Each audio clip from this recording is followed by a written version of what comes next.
এর জন্য কমিশন ভরসা রাখছে আধা সেনাতেই। হ্যাঁ, ঠিকই শুনছেন, কেন্দ্রীয় বাহিনী একাই কি অ্যাকশনে থাকবে? তাহলে কমিশনের তরফ থেকে বেশ কিছু ব্যবস্থা রাখা হচ্ছে। কি সেই ব্যবস্থা? অশান্তি ঠেকানোর জন্য নাকি কমিশনের দুটো বিশেষ টিম তৈরি হচ্ছে, ফ্লাইং স্কোয়াড আর স্ট্যাটিক সার্ভেলেন্স টিম। এরা কিভাবে কাজ করবে সোমরাজের কাছ থেকে একটু জানার চেষ্টা করি। সোমরাজ, এই দুটো বিশেষ টিম কিভাবে কাজ করবে এটা যেরকম জানতে চাইবো, পাশাপাশি জানতে চাইবো এই যে কমিশন সুষ্ঠু ভোট করানোর জন্য আধা সেনাতেই ভরসা রাখছে, তাহলে কি পুলিশকে কোথাও কি ভরসা করতে পারছে না?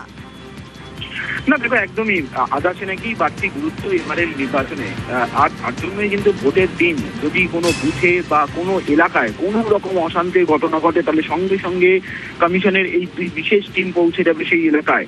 ফ্লাইং স্কোয়াড টিম এবং স্ট্যাটিক সার্ভেলেন্স টিম, এই দুই বিশেষ টিম গঠন করা হয়েছে নির্বাচন কমিশনের তরফে। এই ফ্লাইং স্কোয়াড টিম এবং স্ট্যাটিক সার্ভেলেন্স টিমে প্রত্যেকটি টিমেই হাফ সেকশন করে কেন্দ্রীয় বাহিনী থাকবে, অর্থাৎ 4 জন করে কেন্দ্রীয় বাহিনীর জওয়ান থাকবে। তার সঙ্গে থাকবে রাজ্য পুলিশের একজন এসআই বা এসআই র্যাঙ্কের অফিসারও। কিন্তু এক্ষেত্রে যদি রাজ্য পুলিশের এসআই বা এএসআই র্যাঙ্কের অফিসার না থাকে, তাহলে 4 জন কেন্দ্রীয় বাহিনীর জওয়ান তারাই স্বতঃপ্রণোদিত ভাবে চলে যাবেন।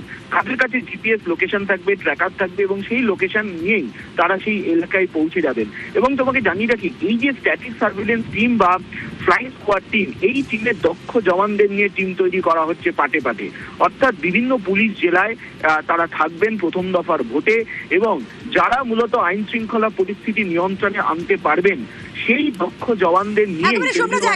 জানতে চাইবো কোন জেলায় বা কোন কোন জেলায় এই টিম বেশি করে থাকছে?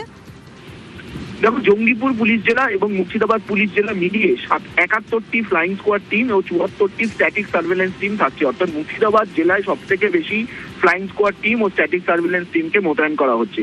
এছাড়াও দেখা যাচ্ছে পশ্চিম মেদিনীপুর জেলাতে 48টি স্ট্যাটিক সার্ভেলেন্স টিম ও 69টি ফ্লাইং স্কোয়াড টিম মোতায়েন করা হচ্ছে। পূর্ব মেদিনীপুর জেলাতেও 51টি ফ্লাইং স্কোয়াড টিম ও 48টি স্ট্যাটিক সার্ভেলেন্স টিম মোতায়েন করা হচ্ছে। বাঁকুড়া জেলায় 36টি করে এবং মালদা জেলায় 37টি করে আর বীরভূম জেলায় 33টি করে এই ফ্লাইং স্কোয়াড টিম ও স্ট্যাটিক সার্ভেলেন্স টিম মোতায়েন করা হচ্ছে। এই দুই টিম কিন্তু পৃথক পৃথকভাবে কাজ করবে। প্রয়োজনে তারা এক জায়গাতেও চলে আসবে আইন শৃঙ্খলা পরিস্থিতি নিয়ন্ত্রণে আনার জন্য। প্রথম দফার ভোটের দিন অর্থাৎ 23 তারিখ শুধু নয়, 22 তারিখও এই টিম কাজ করবে। অর্থাৎ P-1 ডে থেকে ভোটের একদিন আগে থেকেই এই টিম কিন্তু পুরোপুরিভাবে সক্রিয় হয়ে যাবে। যারা দক্ষ জওয়ান, যারা আইন শৃঙ্খলা পরিস্থিতি নিয়ন্ত্রণে আনতে পারবেন, তাদের নিয়ে এই টিম তৈরি করা হয়েছে বলেই কমিশন সূত্রে খবর। বেশ সোমরাজ।